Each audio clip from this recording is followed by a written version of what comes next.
হাতে যদি 5 মিনিট সময় থাকে তাহলে এই মচমচে পিঠাটা আপনিও বাসায় তৈরি করে সবাইকে খাওয়াতে পারেন।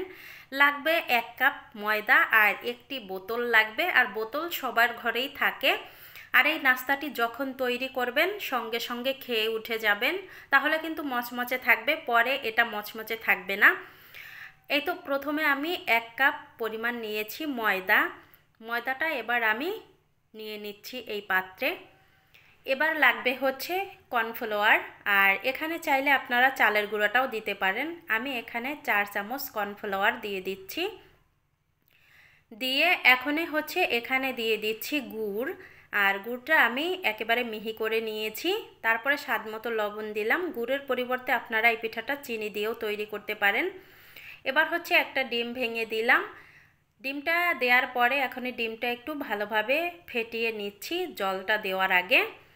জল দেওয়ার আগে আমি ডিমটা ফেটিয়ে নিয়েছি। এবার হচ্ছে এখানে কুসুম গরম জল দিয়ে দিচ্ছি, আর এখানে চাইলে আপনারা দুধও দিতে পারেন।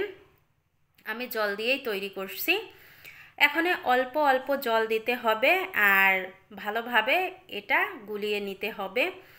একসঙ্গে জল দিতে যাবেন না, তাহলে পাতলা হয়ে যেতে পারে। আর যদি পাতলা হয় তাহলে কিন্তু এই যে বোতল দিয়ে আমি তৈরি করব, ওই বোতলের মুখটা যেহেতু ফুটা থাকবে, ওই ফুটা দিয়ে এমনিতেই পড়ে যাবে। এখন হচ্ছে ডিমের যেন কাঁচা গন্ধটা না থাকে, এজন্য আমি অল্প পরিমাণে একটু ভ্যানিলা এসেন্স দিয়ে দিলাম। দিয়ে তারপরে মিশিয়ে নিয়েছি। এখন এই যে একটা বোতল দেখতেছেন, এই বোতলের যে মুখটা আছে সেটা আমি একটা লোহা দিয়ে ছিদ্র করে নিয়েছি, আর লোহাটা আমি পুড়িয়ে নিয়েছিলাম। আপনারা যে কোনো কিছু দিয়ে এই ছিদ্র করে নেবেন। আর এখানে একটা কথা বলি, আপনারা এই যে আমি যে বোতলটা নিয়েছি এটা হচ্ছে জুসের বোতল।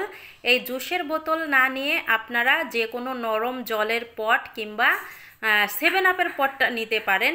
এটা অনেক শক্ত। এই তো আমি পটের মধ্যে ঢুকিয়ে নিয়েছি ব্যাটারগুলো। তারপরে হচ্ছে ফ্রাই প্যানে আগে থেকে তেল ব্রাশ করে নিয়েছিলাম। এখন এভাবে এলোমেলোভাবে যেভাবেই দেন না কেন সেইভাবেই পিঠাটা হয়ে যাবে। আর গ্যাসের ফ্লেমটা কিন্তু একেবারে মিডিয়াম টু লোতে রাখতে হবে, বেশি হাই হিটে রাখবেন না, তাহলে পুড়ে যাবে।